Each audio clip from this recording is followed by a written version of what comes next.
You've seen the spatial audio badge on your artist's latest release or a high-value catalog handover.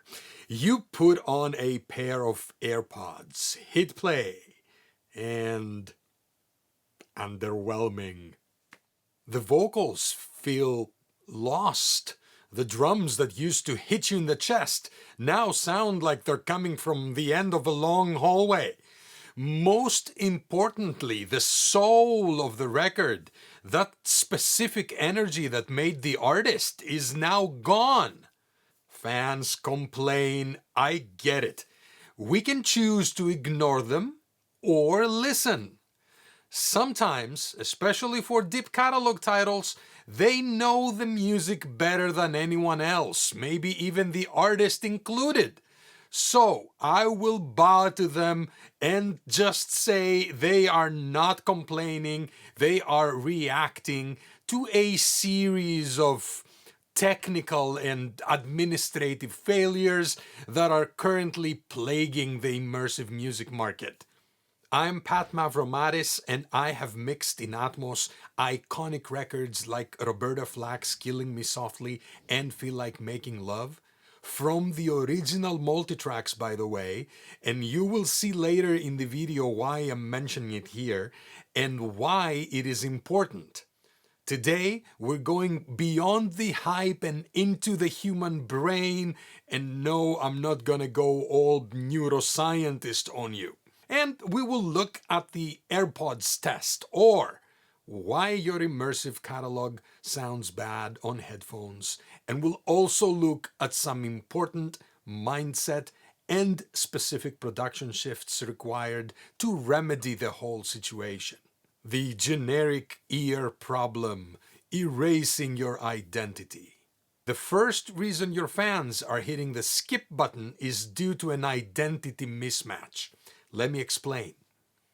To create a 3D experience on headphones, software uses something called an HRTF, a mathematical model of how sound hits a human ear.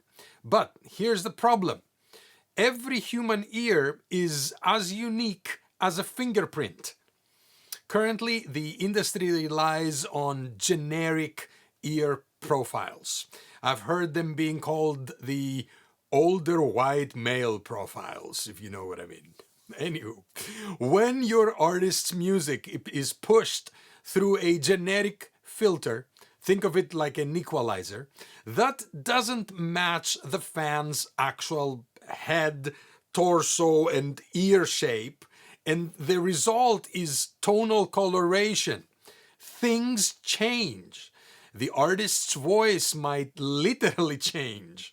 It sounds weird. It sounds off.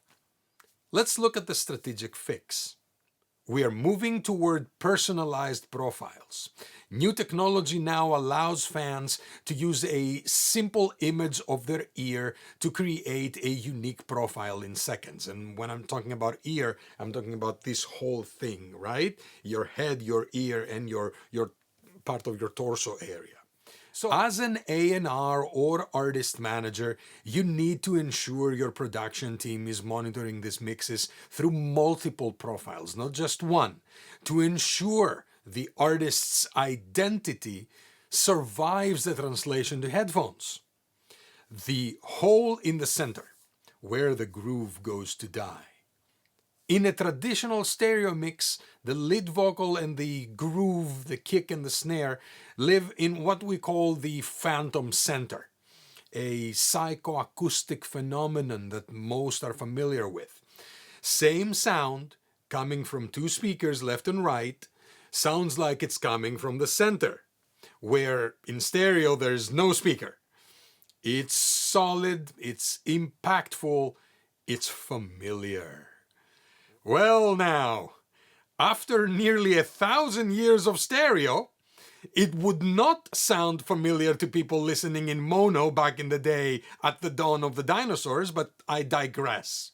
So in many Atmos mixes, the software processes that center channel in a way that creates a technical hole. Without getting too technical, it carves out a frequency dip right there And that right there is where the lead vocal sits. This makes the most important element of your song sound thin or recessed. So to make things further interesting, this is compounded by the LFE variable. The low frequency energy, the bass, is handled differently by Apple than by other platforms. If the engineer relies too heavily on the subwoofer channel for headphones, the bass becomes inconsistent. On some devices, you might see a 3 dB drop in power. If you think about it, this does make sense because the LFE, or low frequency effects channel, was created for exactly that, low frequency effects. And that's where Atmos shows its cinematic pedigree. Folks, the kick drum or the bass is not an effect, but I digress again. So, how do we fix this? To maintain that thump in the chest, the core elements kick, snare, and bass should often be kept dry or non-spatialized.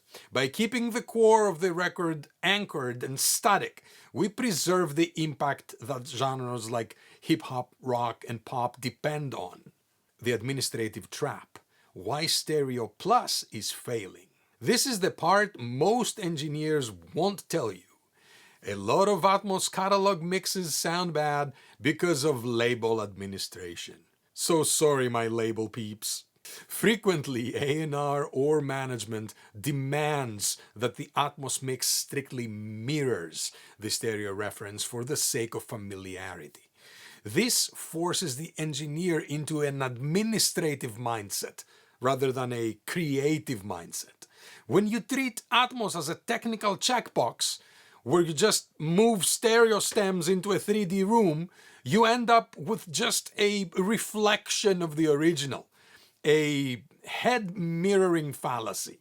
It looks like Atmos on paper, but it lacks the soul or the wow factor fans expect. You have to move beyond stereo stems. If you want the catalog to actually sound premium, your team needs to work from the full multitracks, needs to provide the engineer the full multitracks. This allows us to use a narrative-focused approach, emphasizing the song's arrangement in the 3D space rather than just making a wider stereo version.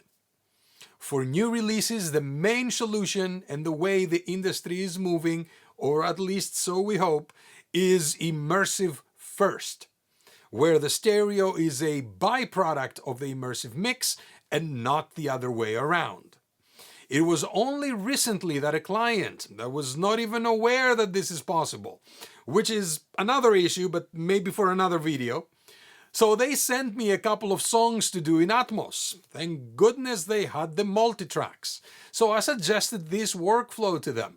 The result: not only did we beat their stereo mixes, but the Stereo 2.0 directory render of our Atmos mixes beat their stereo mixes too. And that was in a blind listening test. So there. Head tracking, novelty versus narrative. We also have to talk about head tracking. Well, it's a great marketing feature for AirPods. It can be a massive distraction if not handled correctly. When a listener moves their head, it can cause masking, where, let's say, the guitar suddenly hides the vocal. The fix: we use a hybrid panning technique, so the groove and the lead vocal, let's say, should stay locked to the listener's head.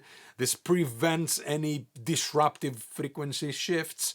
And we also use the immersive space for the atmosphere and for certain mono elements that are the like little ear candy. And oh, so much fun moving your head to actually listen to them in the mix. Oh, they're so cool. So everything else remains rock solid. This ensures the fan doesn't feel like the mix is falling apart just because they turned their head.